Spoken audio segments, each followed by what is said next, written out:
This month, I'd like to share with you the idea of digging deeper.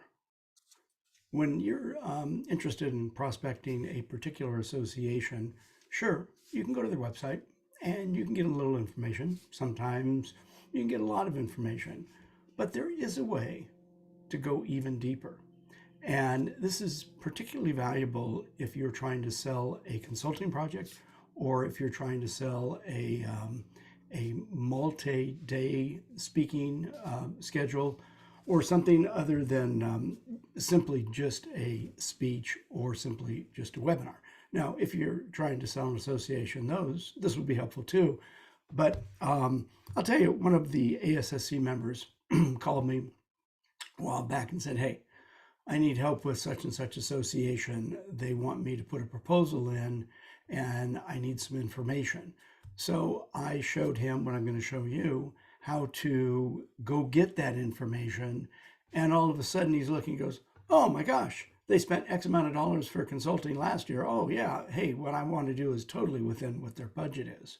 So I'm going to teach you something that very few speakers know, and that is how to go deep into information about associations. So let me hit my screen share and let me find whatever it is I was trying to find. And we'll go over here. There we go. So this is candid.org, CANDID.org. Now, this company, it's a newer website. It is an amalgamator of various bits of information. Right here where it says GuideStar, this is GuideStar used to be a separate standalone organization, and GuideStar used to be where people would go to get the 990s for association. What's a 990? Nonprofits, whether it be any of the 501 Cs, it doesn't matter which category, they have to fill, even though that they don't have to pay tax on revenue in their area of their mission, they still have to fill out a tax return to show where the money went. So if you want to learn more about a particular association, go to candid.org, click on GuideStar. Okay, so what it's going to do, generally it would ask you to open an account, but since I already have an account open with them, I'm going to type in an association. Now, I'm just going to do National Speakers Association. National Speakers.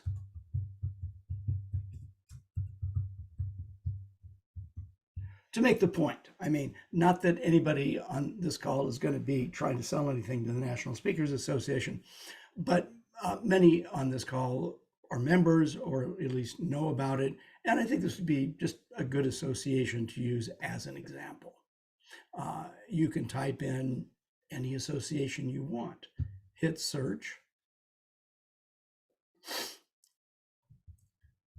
scroll down a little bit, and here's a little bit of information about the National Speakers Association.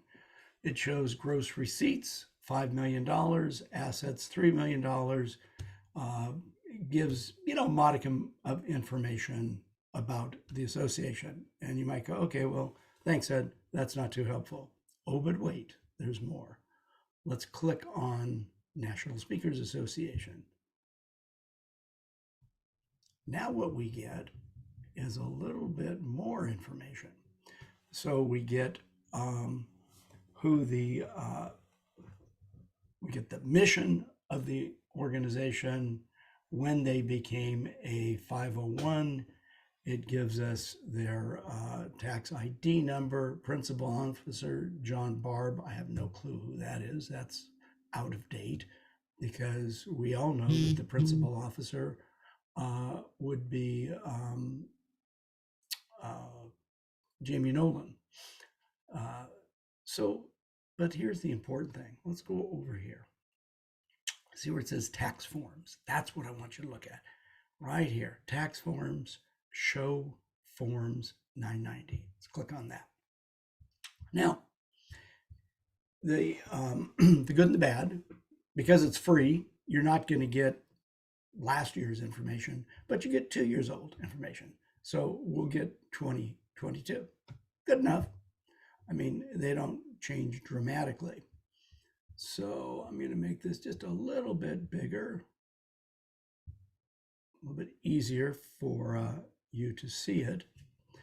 And as we scroll through the tax return for the National Speakers Association, it tells us what they do.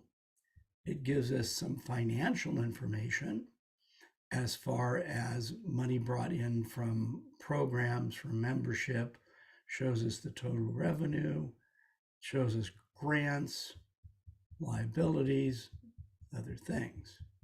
What else does it tell us? It tells us what they do as far as providing education. Let's scroll a little bit further. This is kind of boring here. Most of this is boring.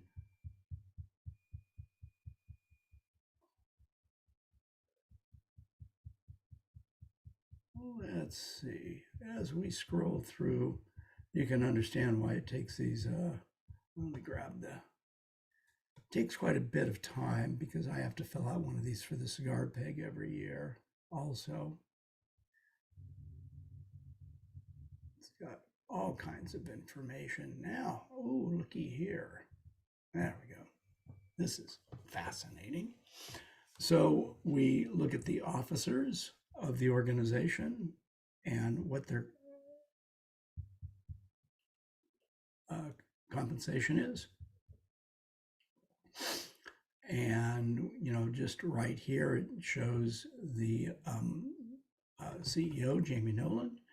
She works 40 hours a week, and her annual compensation is $153,000.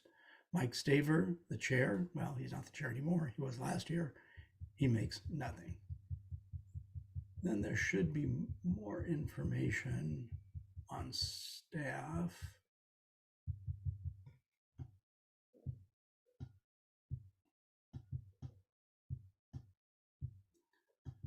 Oh, looky here. What else did we learn?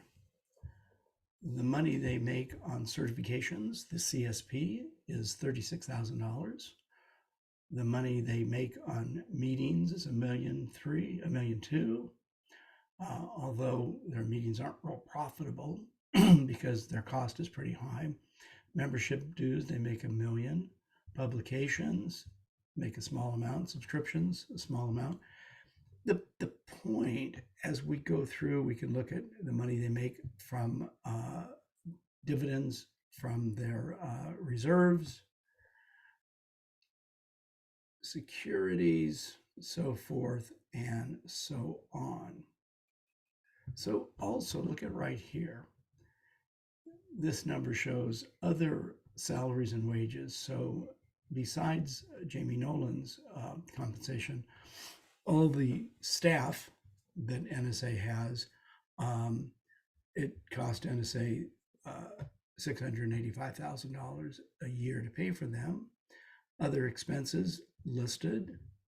Let's go down. It's always interesting. You start getting really granular, and other amounts, and you can go deeper and look at the schedules.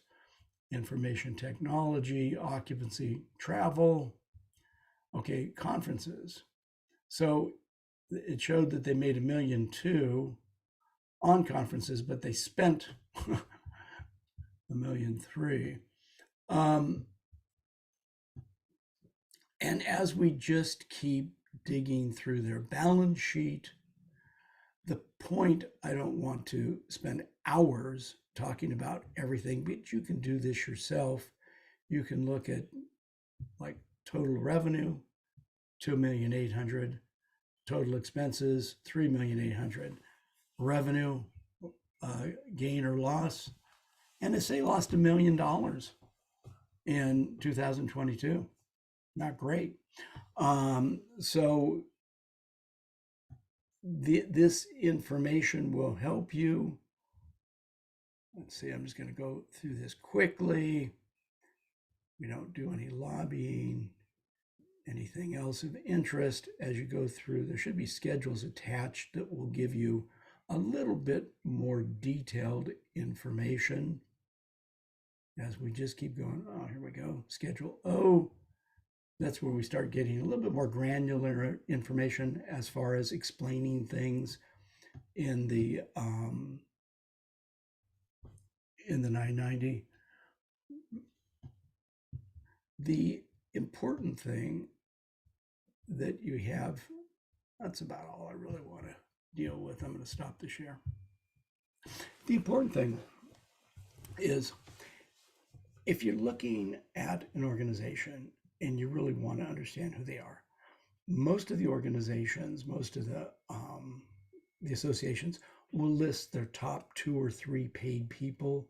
Usually they're going to list, because if they're above a certain amount, they have to list them individually. So you're going to usually see how much the executive director makes, how much maybe the director of meetings makes, maybe the chief operating officer. So when you get an idea of, okay, how much money these people that are running it make, that gives you an idea of their budget. And then you look at what it costs for them to put on their meetings. And then you can look at what the revenue is. Are they making money off their meetings? And like if you look at NSA, they're losing money on their meetings. NSA lost money in 2022. This will give you an idea if they're crying poor. You can say, well, according to your 990, you made $500,000 on your meeting in 2022. That was your net profit after all expenses. And you're telling me that you can't afford my $15,000 keynote fee, or you can't afford, my consulting fee. It gives you enough ammunition to have a conversation.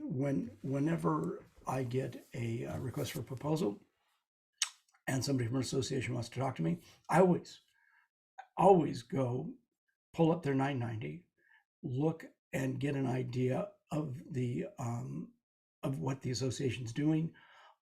Good chance sometimes the person I'm talking to, I even see what their annual salary is.